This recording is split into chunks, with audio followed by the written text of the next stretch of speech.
Olá, pessoal! Me chamo Gabriele e estou aqui para conversar com vocês um pouquinho mais sobre a segunda fase do vestibular da UFPR, que vai acontecer entre os dias 1º e dia 2 de dezembro deste ano, de 2024. Então, como que a segunda fase funciona? Ela tem uma prova específica que varia conforme o curso que você está prestando o vestibular. Então, por exemplo, se você está prestando para medicina, o que vai cair na prova, na segunda prova, é biologia e química. Se você, por exemplo, está prestando para pedagogia, o que vai cair é história. Se você presta para psicologia, o que cai é filosofia. Se você presta para engenharia civil, o que cai é física e matemática. Então, dependendo do curso que você está prestando, você vai ter um conteúdo diferente que será cobrado na prova. Para você consultar esse conteúdo, tá no site da NC da UFPR, você consegue a lista certinho de tudo que vai ser cobrado conforme o curso que você vai prestar.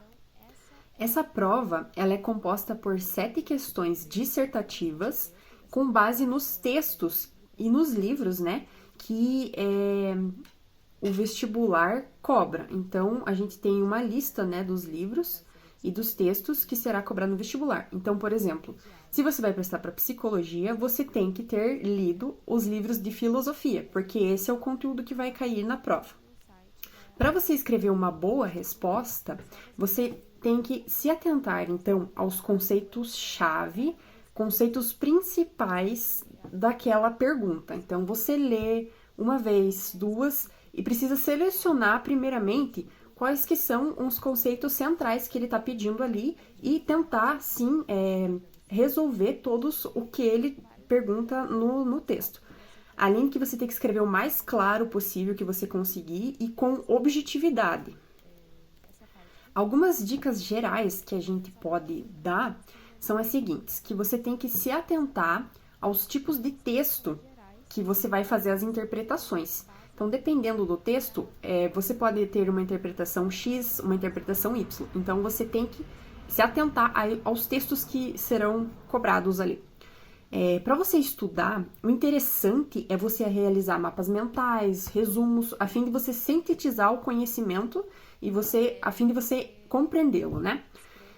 Dentro de um texto, procure buscar a ideia daquele autor. Então, se você lê o texto, viu qual é o autor, então você tem que ter já na sua cabeça uma pré-concepção de qual é a ideia daquele autor, que assim você consegue entender melhor ele, né? E consegue fazer uma resposta mais clara, mais objetiva. E você também pode fazer conexões, né? Entre autores e textos, né? Então, talvez você perceba que dentro de por exemplo, os livros que são cobrados na filosofia, eles têm todos uma conexão, né? Então é importante você perceber isso para você conseguir conectar as informações, para você melhor conseguir responder. Oi, gente, tudo bem? Desculpa interromper a aula da Gabi. A gente do grupo PET só achou que poderia ser interessante se vocês dessem uma olhada nas provas, nas edições passadas da prova da segunda fase. Para vocês verem como que vocês podem colocar isso que a Gabi estava explicando para vocês em prática. Então, meu nome é Roberta, eu também sou do grupo PET, e a gente selecionou 2 provinhas aqui da segunda fase para vocês darem uma olhada. Essa primeira é da compreensão e produção de texto, que todo mundo que vai prestar a segunda fase faz, independente do curso que vocês estão fazendo no vestibular. Ela é geral para todo mundo. Então, a gente vai dar uma olhada rapidinha nela, só para vocês verem mesmo, mas não vai ser uma aula sobre essa prova da segunda fase, tá? Eu acho que vocês encontram outras aulas sobre isso aqui, fácil, né, no YouTube, enfim, em qualquer lugar. E é isso aí, só pra gente dar uma olhada e entender como que funciona a estrutura dela e se familiarizando com ela. E daí a segunda, que a gente vai dar uma olhadinha, é a prova específica de filosofia mesmo, tá? E a gente vai dar umas dicas de como você pode responder elas. E daí a gente tem um documentozinho aqui com algumas perguntas de fases passadas e exemplos de respostas pra gente ver como que a gente faz, tá bom? Então, vamos começar. Primeiro, com a prova de compreensão e produção de texto. Então, vocês vão chegar lá, vocês vão receber o caderno de vocês e vocês vão ver isso aqui. Leiam muito bem essas informações aqui. Vocês não vão querer ser desclassificados do vestibular porque vocês não conseguiram cumprir com alguma dessas restrições aqui que vocês precisam estar ciente delas, né? Enfim, isso é básico. Por favor, leiam essa parte aqui. Ok, vamos dar uma olhada nas questões discursivas da segunda fase. Então, vamos lá. Ó, o que essa questão aqui está pedindo para você fazer? Ler o texto e depois fazer um resumo desse texto. Identificar o tópico principal, blá, blá, blá, blá, blá. Vocês devem já ter visto em aulas de português durante a vida de vocês como fazer um resumo. O vestibular da UFPR tem essa particularidade que ele pede para vocês comporem uma resposta em um tipo de texto específico. Então, essa questão aqui está pedindo para vocês fazerem um resumo. Eles podem pedir para vocês escreverem uma carta, um e-mail, fazer um texto dissertativo argumentativo, como é o do Enem. Então, vocês têm que ter essas estruturas textuais muito claras na cabeça de vocês, como elas funcionam. Isso vocês podem achar em qualquer apostila. Eles vão ter vários tipos de textos diferentes que têm as estruturas específicas deles e vocês só têm que saber como fazer cada uma delas. Então, um resumo você vai identificar, eles até dizem aqui, né? Identificar o tópico principal e explicar as questões ligadas ao tópico. Então, vocês vão ler esse texto aqui, no caso, sobre abelhas e cera, e vocês vão dizer o que ele está dizendo. É uma questão, por exemplo, que você não precisa estudar para fazer ela. É só você saber o que é o resumo e saber interpretar um texto bem. Então, isso não é uma coisa que se ensine muito na escola. Quer dizer, claro que se ensina muito na escola, né? Mas é uma coisa que você tem que praticar diariamente. Outra dica que eu vou dar para vocês é sempre ler essa referência, porque a gente já consegue saber muito sobre um texto só por essa referência. Então, nesse caso aqui, a gente sabe que ele é de 2023, que ele foi publicado no jornal da Unicamp. Então, é um texto jornalístico associado a uma universidade, que é diferente de um artigo científico, que é diferente de um texto jornalístico publicado no Estadão, na Folha de São Paulo, enfim, né, num jornal. E a gente sabe do título. É bom, mas eles dão o título aqui também. Mas às vezes eles vão dar o texto e não vão dar o título para vocês. Mas vocês saberem o título é sempre legal. Então, esse é o primeiro exemplo de uma questão da prova de compreensão de texto da segunda fase. Vamos ver a outra. Essa aqui é mais complexa, porque ele está pedindo para você comparar um gráfico com um texto. Então, vocês têm que saber articular as informações desse gráfico com o que está sendo dito no texto. Então, a gente vem aqui. Esse gráfico é do Globo, ok? O que a gente tem aqui? Brasil não é mais um país de jovens. Fatia da população com menos de 30 anos cai a menos da metade. Então, a gente já sabe o que o gráfico está falando. Isso aqui, por exemplo, não está escrito no gráfico em nenhum lugar isso, né? Você teria que interpretar só pela imagem. Mas, tendo o título, a gente já sabe que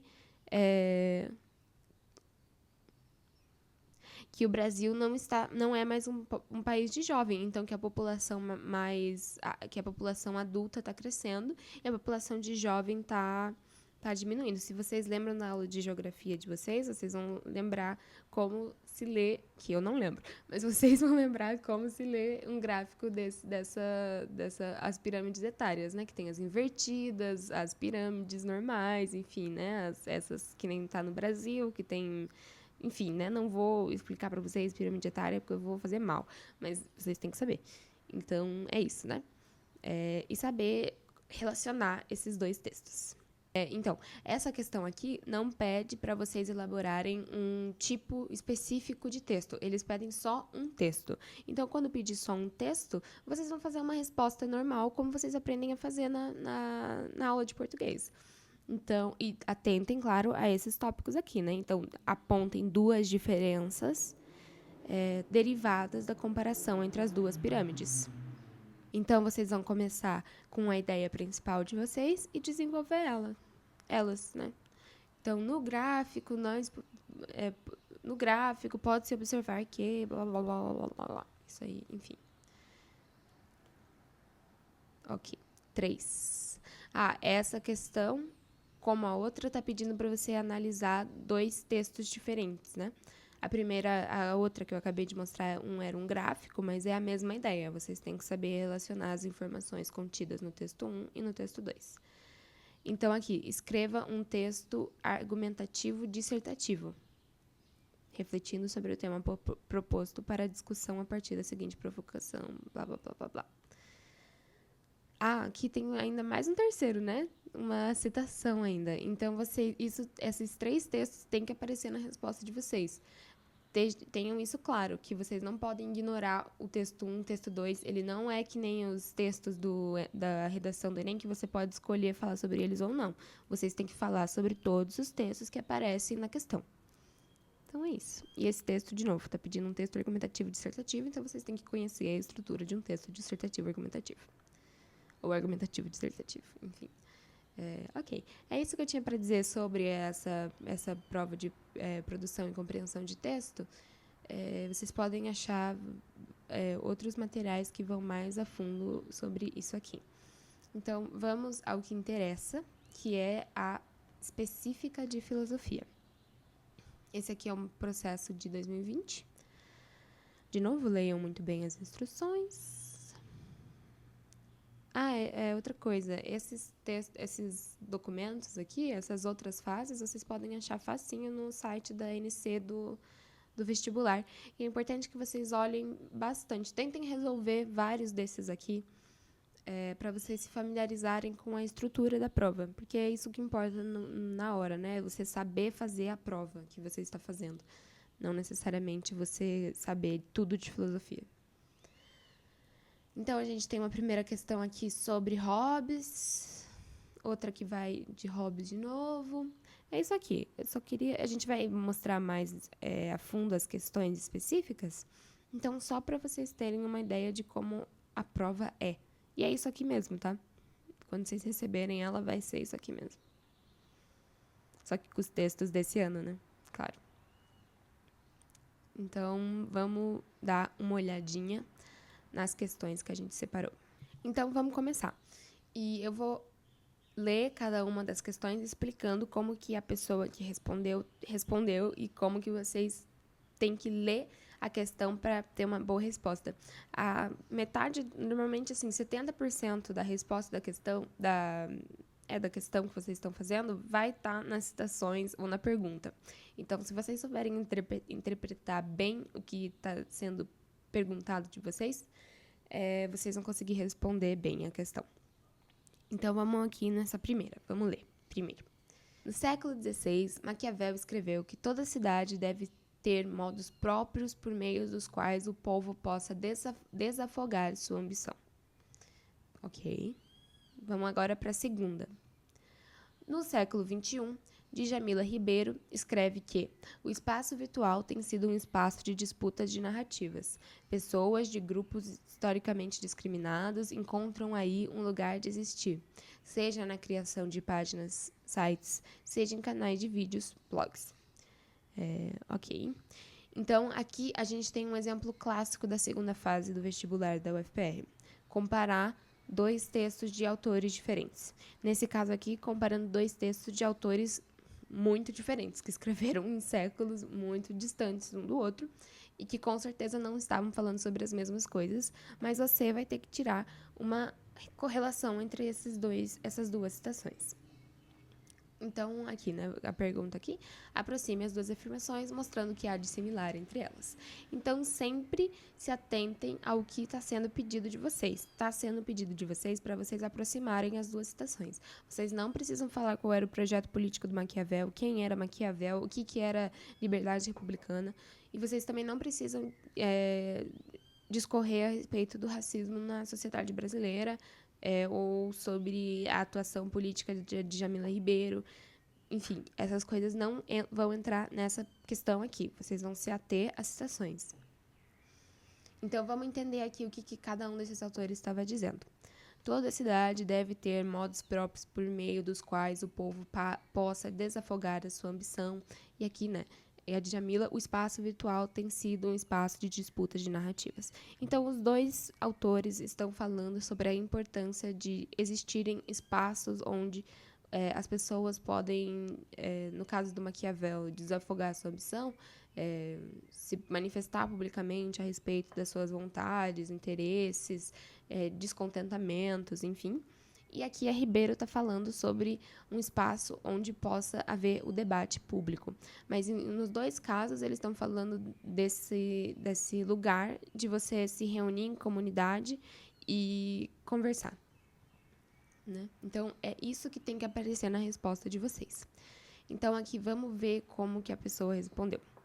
Os autores defendem a existência de espaços em que as pessoas possam se manifestar publicamente para o bem-estar do corpo político. Então, a gente já tem a resposta da questão aqui nessa primeira frase, né? Que os dois autores estão defendendo a existência de espaço em que as pessoas possam se manifestar publicamente, é importante, para o bem-estar do corpo político. Então, é isso aqui, né? Essa é a resposta da pergunta. Se atentem aos conceitos que vocês vão usar, principalmente se tratando de autores tão diferentes um do outro, porque república, democracia, corpo político também, mas são conceitos muito carregados que significam coisas muito diferentes para Maquiavel e para Djamila Ribeiro. Então, quando vocês forem falar sobre os dois autores, vocês têm que ter atenção a isso. Será que eu posso dizer que a República, Maquiavel e a Djamila estão defendendo o republicanismo? Provavelmente não, ia ficar meio estranho, porque eles usam o termo de modos muito diferentes. Ou, por exemplo, se não fosse Maquiavel, mas fosse Hobbes falando, a gente não podia falar que o Hobbes estaria defendendo a democracia, porque Hobbes não era um democrata. Então, é isso, né? E daí aqui eu uso se escolheu um termo um pouco mais neutro de corpo político, no sentido de uma associação de pessoas, que pode ser usado para falar dos dois autores, né? Claro, o corpo político também é um conceito carregado, mas quando você está trabalhando com dois autores de séculos tão distantes, eu acho que você não pode ser tão criterioso a respeito desses conceitos, porque a questão está pedindo para vocês relacionarem as duas afirmações deles, né? Então, é isso, mas tenham cuidado. Então, vamos seguir. A resposta foi dada, agora a gente vai desenvolver ela. Segundo Maquiavel, é essencial que todos os cidadãos expressem os seus descontentamentos e vontades publicamente. É o que ele está dizendo na citação. Ribeiro argumenta que o universo virtual tornou isso possível. Então, é a relação entre as duas citações.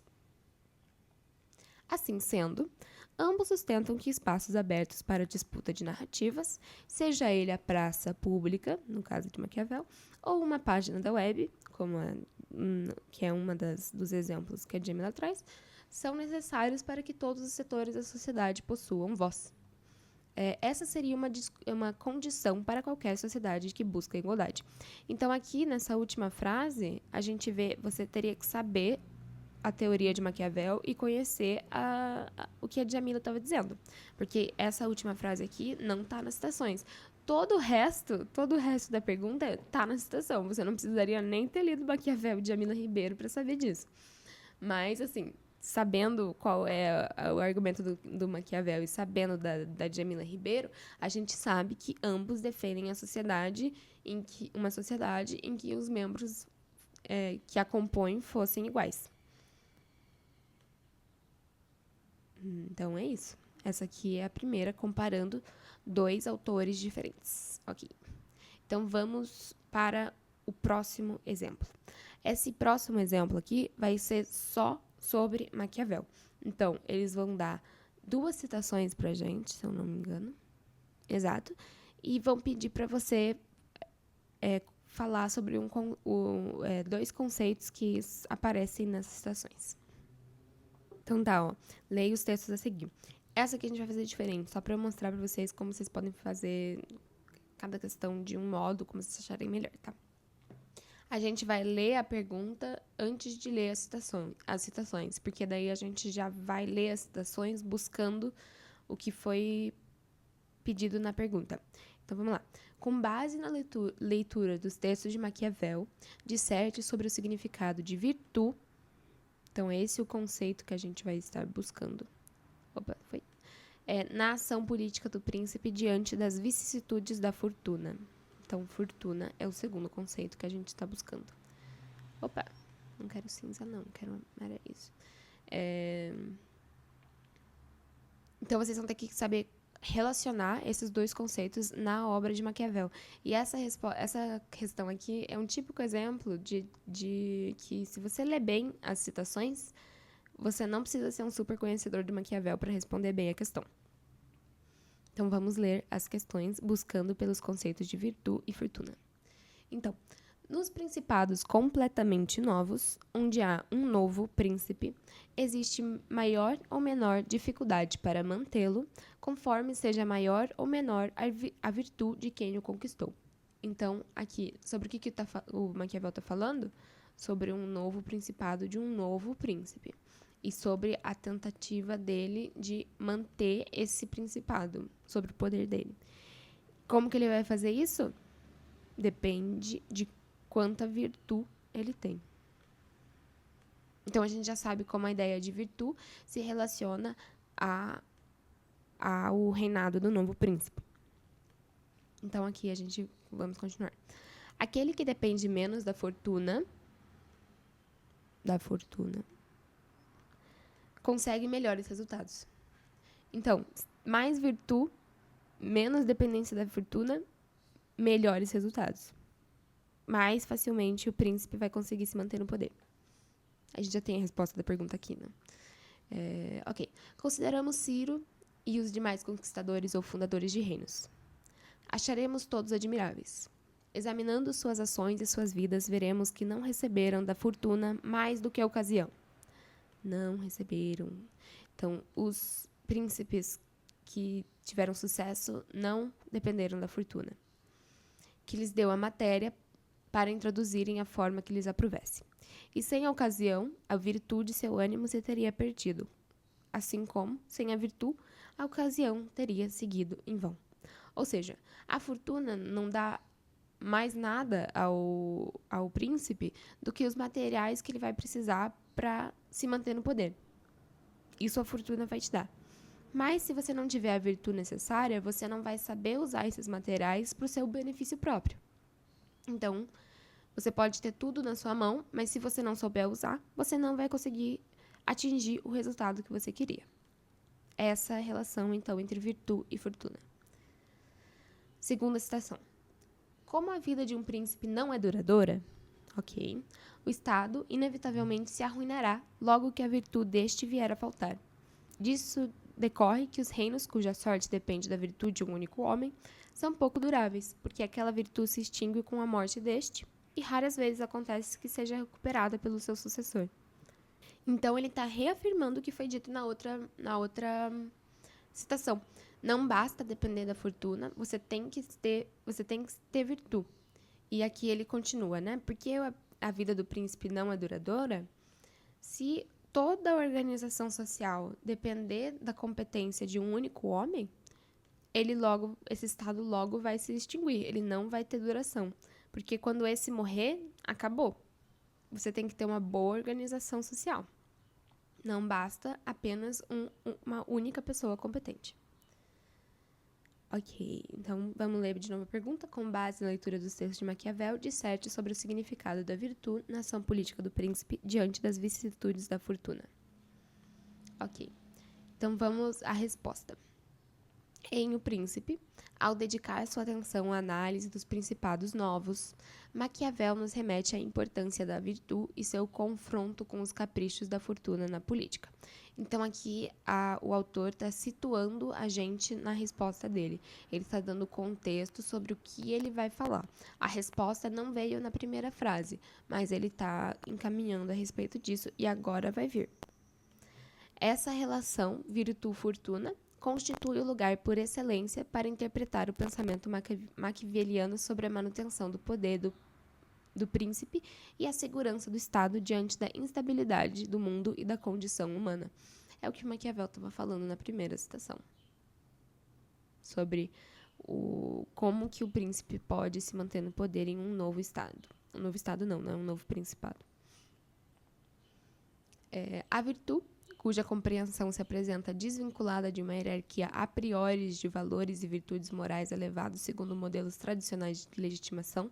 Então aqui o autor está mostrando que ele sabe mais de Maquiavel do que a citação trouxe. Ele tem um conhecimento prévio sobre esse autor que permite ele fazer essa afirmação sobre a virtude. Esse tipo de coisa vocês só vão fazer se vocês tiverem muita certeza do que vocês estão falando. É melhor que vocês sejam econômicos do que vocês falarem alguma coisa que não é verdade, que vocês não têm certeza. Mas se vocês tiverem certeza do que vocês estão falando, é ótimo que vocês incluam isso na resposta enquanto tiver relação com a pergunta que foi feita. Então, aqui o autor da resposta está complementando o sentido de virtude em Maquiavel, o que é ótimo, se vocês tiverem essas informações para fazer isso. Determina a ação política do governante no enfrentamento das vicissitudes da realidade, a fortuna, tendo em vista resultados que assegurem seu propósito de conservar o poder conquistado e evitar as armadilhas que corroam sua reputação e reconhecimento pelo povo, honra e glória. Ok.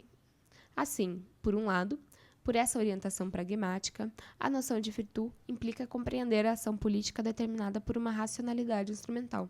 O príncipe deve usar todos os meios necessários para a eficácia da ação. Por sua vez, para Maquiavel, a ação política move sempre na mutabilidade e na transitoriedade de uma realidade marcada por incertezas e conflitos de interesse. Por isso que o príncipe tem que ter virtude para lidar com eles.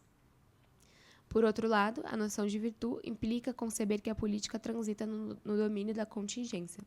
O príncipe, pelo contínuo exercício da virtude, deve estar preparado para alterar sua conduta quando os ventos da fortuna e a variação das circunstâncias o forçam a isso. O que o autor está fazendo aqui, ele está desenvolvendo aquela ideia que ele apresentou no começo da resposta dele aqui. Né? Que é essa relação entre virtude e fortuna. O sucesso do príncipe não depende da virtuosidade de seu caráter ou da hereditariedade a que pertença por uma eventual linhagem. Tampouco submete-se ao determinismo da sorte. Para alcançar o propósito de manter seu domínio, não basta a força que lhe permitiu conquistá-lo. É preciso que o príncipe possua a virtude, a capacidade de controlar e de antecipar os efeitos da fortuna, isto é, enfrentar e aproveitar as circunstâncias concretas que se lhe apresentam na arena política, de modo a interferir nelas como lhe aprouver, forjando a ocasião e atuando na necessidade. E aqui o autor está concluindo tudo que ele trouxe para a gente ao longo dessa resposta dele aqui. Ele demonstra um conhecimento da teoria da Maquiavel quando ele fala coisas como o príncipe deve usar todos os meios necessários para a eficácia da ação. Ele está se referindo àquela ideia famosa do Maquiavel, que nem está presente assim na obra dele, né, dos fins justificam os meios. Mas essa meio que é a mensagem que ele está passando aqui. E se vocês souberem fazer isso, é sempre bom. Mas se vocês não souberem, não se assustem com uma resposta assim tão detalhada. Vocês vão ir bem se vocês conseguirem ser objetivos, claros, concisos a respeito da relação da virtude e da fortuna, como ela aparece nas citações aqui de cima. Sempre tendo cuidado para mencionar ambas as citações. Essa segunda ele menciona aqui, né? O sucesso do príncipe não depende da virtuosidade de seu caráter ou da hereditariedade que aqui pertença por uma eventual linhagem, enfim, tampouco se submetem à boa sorte. Ele tá conversando com essas duas citações e trazendo informações adicionais que ele já tinha de um conhecimento prévio. Ok.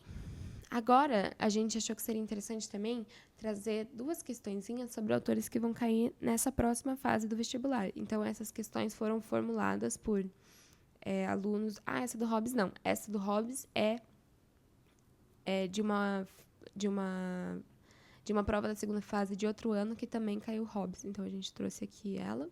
E essa aqui da Lagosta, como nunca caiu antes, eu acho, que nunca caiu antes, um petiano elaborou essa questão aqui pra gente dar uma olhada em como que esse texto do Wallace pode cair nessa segunda fase do vestibular. Então, vamos lá. O texto, Pense na Lagosta, de David Foster Wallace, trata do consumo massificado de lagostas em um festival gastronômico nos Estados Unidos. O autor do texto, ao refletir sobre o possível sofrimento das lagostas ao serem fervidas para o consumo, diz que a neuroanatomia comparada não seria a melhor maneira de refletir sobre as lagostas, sentem dor ou não. Discorra brevemente sobre o porquê da insuficiência da neuroanatomia. Porquê da insuficiência da neuroanatomia comparada e qual seria o melhor modo de analisar a questão de acordo com o autor do texto. Então, a gente não tem nenhuma citação aqui, mas na pergunta a gente já traz uma lembrança do que o Wallace estava falando no texto dele e a gente está pedindo para explicar por que a neuroanatomia é insuficiente para pensar sobre a dor da lagosta ao ser fervida. E daí você vai ter que ter lido o texto para saber qual é essa relação. Também não pensem que toda a questão vai cair certinha, assim, que nem as outras, mais ou menos, né? Tipo, que vocês já vão poder tirar toda a resposta das citações. Isso nem é sempre o caso, vocês têm que saber o que está escrito no texto. Por exemplo, esse exemplo aqui, você não conseguiria responder se você não soubesse, se você não tivesse lido o texto. Então, vamos para a resposta. De acordo com o autor, ao se refletir acerca da questão do sofrimento de outros seres, apelar para comparações neurológicas seria infrutífero, pois a dor é uma experiência mental totalmente subjetiva. Então, de novo, a questão foi respondida na primeira frase, e ele só vai desenvolver essa ideia no restante da resposta dele. Então, aqui, nunca se tem acesso diretamente à dor de ninguém ou de alguma coisa. Ele está explicando por que a dor é subjetiva. O mais importante ao analisar a questão é se atentar ao desconforto moral causado pelo comportamento da lagosta ao ser fervida. Muito parecido com o comportamento humano em momentos de perigo, a lagosta, ao tentar fugir da panela, parece ter uma preferência em não ser morta. Então, qual que é o argumento do Wallace? Que não é... Você ir até a neuroanatomia para explicar por que as lagostas não sentem dor ou porque elas sentem dor é insuficiente. Você já tem um sentimento moral meio imediato ao ver a lagosta se debatendo dentro da panela. Então, você não precisa de uma explicação muito mais complexa do que essa para saber, meio que intuitivamente, que esse ato de colocar uma lagosta na panela é, no mínimo, dúbio. Então, aqui, essa habilidade de formar preferências parece ser, para o autor, o critério determinante para o sofrimento real da lagosta. Então, por que a neuroanatomia é insuficiente? Porque ela não é o melhor critério para lidar com o sofrimento da lagosta. O melhor critério é a habilidade de formar preferências que a lagosta tem, quando ela demonstra que ela prefere não ser cozida. É isso, viram, né? Primeira, a resposta já está aqui e foi desenvolvida ao longo da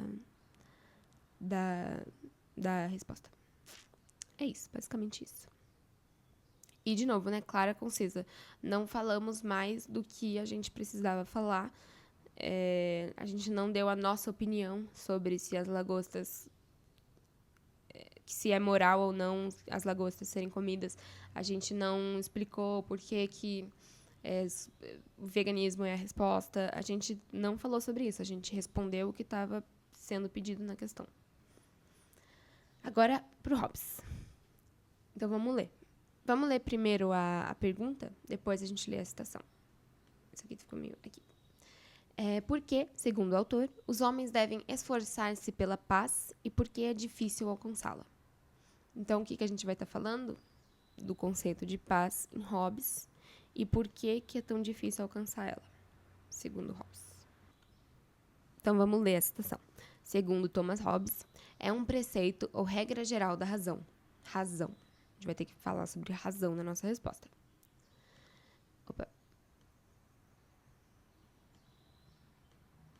Que todo homem deve esforçar-se pela paz na medida em que tenha esperança de consegui-la. Ok? E caso não a consiga, pode procurar e usar todas as vantagens da guerra. Então, aqui, né? O homem busca pela paz, mas se ele não tiver, ele tem direito de usar todas as vantagens da guerra. Ok? Então, essa questão aqui também, você não conseguiria responder só com essa citação. Você teria que entender mais sobre a teoria do Hobbes. Você teria que ter lido o texto atentamente e estudado o autor. Então, vamos ver a resposta. De acordo com Hobbes, o que inclina o ser humano à paz é o medo da morte. Então, a gente já sabe por que o ser humano se esforça em busca pela paz. Na condição natural, os seres humanos vivem a condição de liberdade absoluta. Portanto, não há nada que os proteja do perigo. Eles são livres, mas sua segurança não está garantida. Através do pacto social, os membros do corpo político em formação porque ele está sendo formado dentro do pacto social, concordam em perder parte de sua liberdade em troca da paz e segurança. Nessa questão aqui, a pessoa respondeu super rapidinho por que a gente busca pela paz, e depois ela vai começar a elaborar essa primeira tese. Então, aqui, né, através do pacto social, os membros do corpo político em formação concordam em perder parte de sua liberdade em troca da paz e segurança. Então, em um estado natural, eles teriam o direito de usar todas as vantagens da guerra para se proteger, mas como está todo mundo em estado de igualdade, isso seria muito arriscado e você nunca estaria em paz, você estaria constantemente com medo, e por isso que você recorre a um pacto social, em qual você perde parte da sua liberdade em troca de paz e segurança. Então, vamos lá. Hobbes, ao analisar a condição humana fora da sociedade civil, mostra que a natureza humana tende à discordância e à violência. Por isso que é tão difícil para nós alcançar a paz, porque a gente tem segundo Hobbes, uma tendência natural à discórdia. Uma vez que os humanos tendem à satisfação dos interesses próprios, é por isso que nós tendemos à discórdia. No estado de natureza, cada um é juiz em causa própria, isto é, não há a quem se possa apelar. Pelo fato de cada um ter no estado natural direito a tudo, a vida dos seres humanos nesse estado é bruta e curta. Somente uma instituição jurídica, um estado civil, pode mudar tal situação, sendo, por conseguinte, o pacto social nada mais e nada menos do que um cálculo racional. Né? A gente está vendo aqui o que ele falou aqui, né? É um preceito ou regra geral da razão que todo homem deve se esforçar pela paz. Por quê? Porque ela garante a segurança do corpo político. Então, é um cálculo racional.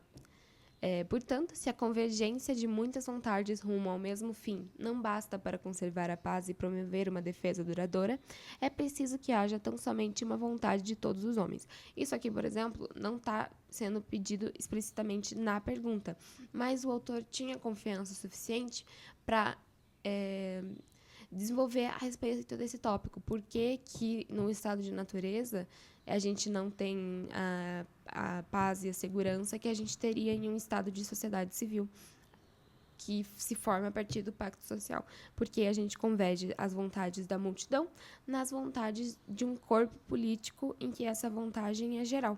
Então, é isso, né? Você teria que saber isso sobre a teoria do Hobbes. Mas isso não se pode fazer a menos que cada um de tal modo submeta sua vontade a algum outro. Tudo que for vontade deste, naquelas coisas que são necessárias para a paz comum, será a manifestação da vontade de todos em geral. Enfim, né, falando o que eu acabei de falar. O estado civil é o efeito artificial, aqui ele vai concluir a resposta. O estado civil é o efeito artificial da tentativa de preservar a vida e buscar a paz. Ele não é natural, mas um construto racional. Em suma, a paz, em Hobbes, é o motivo da busca da convivência pacífica social. Ser livre significa estar em segurança, querer paz significa querer viver em sociedade, consentir em viver com os outros e participar da existência política. Então, por que a gente busca paz? Porque é o único modo de garantir a nossa segurança e garantir a convivência pacífica social. E por que é tão difícil? Porque a gente tende naturalmente à discordância por causa que a gente sempre busca a satisfação dos nossos interesses próprios. E se a gente estiver nessa condição natural, segundo Hobbes, onde todos são iguais, não vai ter um pacto, né, por falta de melhores palavras, para limitar as liberdades dos outros e garantir que um não vai matar o outro por causa que ele roubou a sua terra, né? Enfim, é isso. E tudo que estava aqui na situação foi falado, né? Isso aqui é legal, né? Por exemplo, eu acho que muita gente poderia ver isso aqui e não falar sobre essa questão da razão. A importância desse construto racional que é o pacto social mediante o qual a paz vai ser garantida. Prestem atenção nisso, quando aparecer esses conceitos chaves dentro da filosofia. Por isso que não basta só saber os textos, vocês têm que ter um entendimento geral do que é filosofia. Porque você tem que entender que, para a filosofia, a razão é um conceito caro. Então, se aparecer isso numa questão, vocês têm que falar sobre razão. Então, gente, é isso, tá? É isso que eu queria trazer para vocês hoje, só para adicionar algumas coisinhas à fala da Gabi, para vocês verem como que isso pode ser feito em prática, para vocês terem uma visualização das provas antes de vocês irem até lá. De novo, deem uma olhada no site da INC, do vestibular da UFPR, para vocês analisarem outras provas de outros anos. O melhor modo de estudar para isso é vocês estarem super familiares com o formato da prova, saberem como que as questões são trabalhadas. Então, é sempre assim, comparação de dois conceitos, explicar o que é um conceito específico, comparação entre dois autores que foram lidos. E é isso, gente. Vai voltar agora com a Gabi e boa sorte no vestibular. Bom, essas foram algumas dicas e alguns conselhos que nós, da equipe PET Filosofia UFPR, montamos para vocês. Espero ter ajudado. A gente fica à disposição para receber dúvidas, né? A gente tem um contato no Instagram, pode ser aqui pelo YouTube também. Nós desejamos uma boa prova e uma boa sorte. Até mais!